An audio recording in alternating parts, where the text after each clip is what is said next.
What is good, YouTube? Welcome to the channel. If you're new, make sure you subscribe. If you're different, make sure you leave a like. In today's video, I got a good one for y'all, man. We're gonna be checking out the SH Figuarts Saiyan Raised on Earth Goku. We're gonna be reviewing it as well as taking a look at paint details, see how it stacks up compared to figures as of right now in the current market of Figuarts. If you do happen to enjoy the video, make sure you leave a like. Let's go ahead and get into it. Here is the figure we're talking about, and pretty much every Figuarts collector knows about this figure. It is the go-to Goku for most people. It pretty much is the most sought after one as far as a base form Goku. It's the one everybody wants to get for their collection. I just had picked this up again. Like I said, I had sold all my Figuarts about 2 months ago, and now I'm redoing the whole entire thing. So I felt like I had to get this one because this one, to me, this is the figure that screams Goku. They did just have a release of a new Goku for the superhero movie. But to me, it's too much. I like the design. I'm not gonna lie. I've had it in my previous collection. The face just don't look like Goku to me. It's more closer to that 3D style. And then even the base faces that come with, other than that goofy face that come with, they just don't look like Goku to me. Another thing is the color. I like how this has that deep orange. The overall look at this is straight up out of Z, and that's my favorite time period of Dragon Ball. Now, you can say that the other one is accurate to the time period it comes from, but for overall look of a Goku that I want on my shelf as my main base form Goku, like I said, I'll probably pick up the other one at some point, whether I need an extra Goku or what, because they're super easy to find. There's one sitting on my Walmart right now. But as far as base form Goku that like you gotta have that's off rip from Z, it could be from the beginning of Z, as in the Saiyan saga, all the way up to the last time you see him really wear that gi, which was the Frieza saga. This is definitely the one you want to get. So that's why I ended up grabbing this. Like I said, it's closer to what I see Goku as from my childhood growing up watching the anime. This is just straight up Goku. Without further ado, I'm gonna start talking y'all's heads out. Let's go ahead and get into the figure. Starting off with the outside of the box, nothing too crazy. On this side, we obviously have the name of the figure itself on that side. Then you want to go over to the next side, we do have a product image of the figure itself posed up on the side of the box. On the sides of the box, ain't nothing too crazy. Again, more product images up the side. Nothing crazy or different compared to any other SH Figuarts. Again, you have the name on that side. Coming to the back of the box, we do have some information about the figure as well as some poses on the back of the box. Now, coming in the box, we do have a couple different accessories coming with this figure. We have a couple different interchangeable hands as well as a couple interchangeable faces. Now, as far as extra faces, we do get a yelling face, pretty much a power-up face. The other face we get is a teeth gritting face looking off to the side. And the last face we do get is pretty much a resting, angry face. And then, of course, coming on the figure itself, right out of packaging, we have that smiling Goku face. It looks exactly like Goku. My overall rating on all these faces overall in general is they all look just like Goku to me, like every single last one of them. The best ones I can say to me is that smiling one that comes on it. That's probably the main reason of getting this figure is that shit, it just knocks it dead out of the water. That's automatically Goku. Second face that I feel like just knocks it out of the water. It's perfect. It looked just like Goku would be the pretty much resting mad face. And then, of course, the other ones look like Goku, but they could be a little bit better. All these faces definitely still look good. They definitely still hold up considering how old this figure actually is. They don't have none of the new lines and stuff that's with the 3D printing nowadays, but they definitely hold up and they look just like Goku. I feel like, again, they still even look better than the newer one. The newer one just looks super weird to me. Like I said, the only face that looks good is that surprise face. The rest of them look a little funky to me. As far as the extra hands that we do get, we get the fighting pose hands, which is usually at this point. We get the key blast hands. We get another fist because obviously one of them's not on the figure, as well as we get a instant transmission hand. And then we do, of course, on the figure itself, get that waving hand that everybody's pretty much used to. It doesn't come with too many accessories, that is, because it's at that $34 price range. It pretty much is a basic SH Figuarts figure. So it doesn't come with too much. It comes with exactly what I feel like it needs for what it's supposed to do. I did end up paying $41 for mine on eBay, and the only reason I did that is because the new reissue one that just recently came out, because these keep getting reissued over and over, even though this figure, I'm pretty sure it came out, I think it was like 2016 or something like that.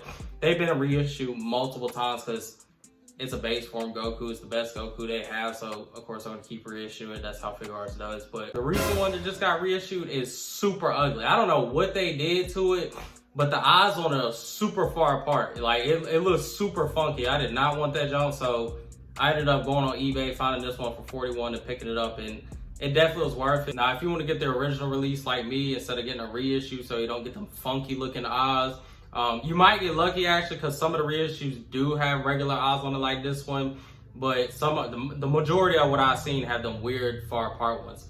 But if you want an original release, you want to know for a fact it is an original release, all you want to do on any listing is take a look at the box and look down here in this corner right here. The Bandai symbol on it should be red instead of blue. All of the newer and recent SH Figuarts figures, the Bandai symbol has always been blue on those ones.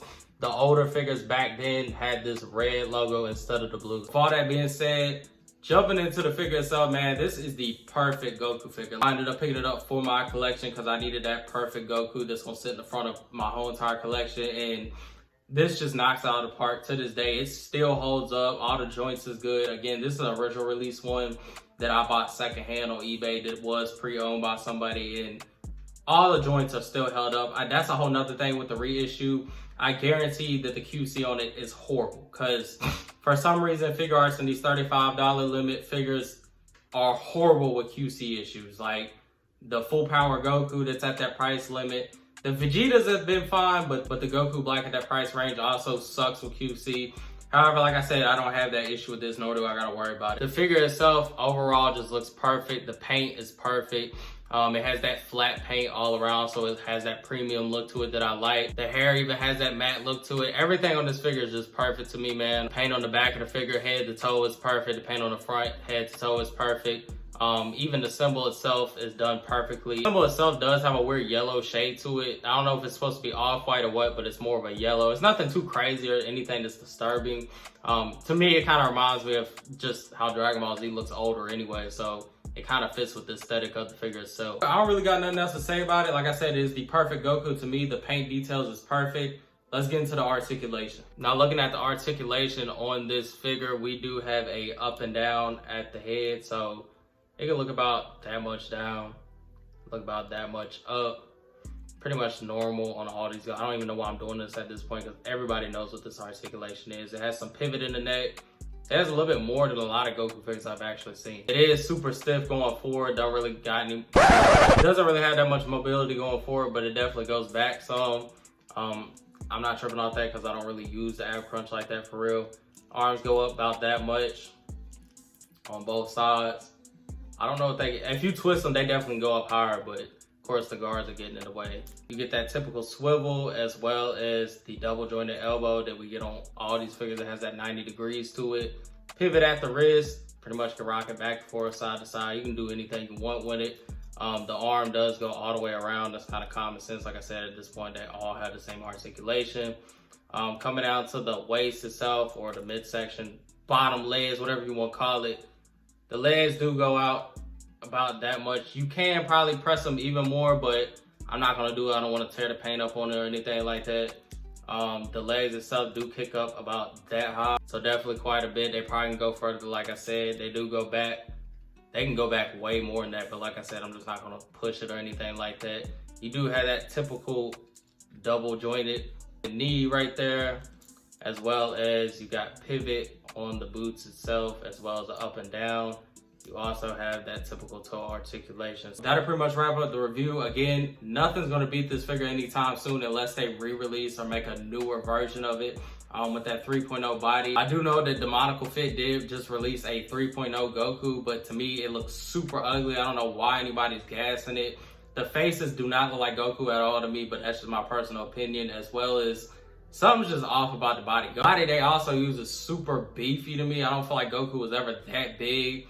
The biggest he ever was Android Saga, and as well as the ending of the Cell Saga.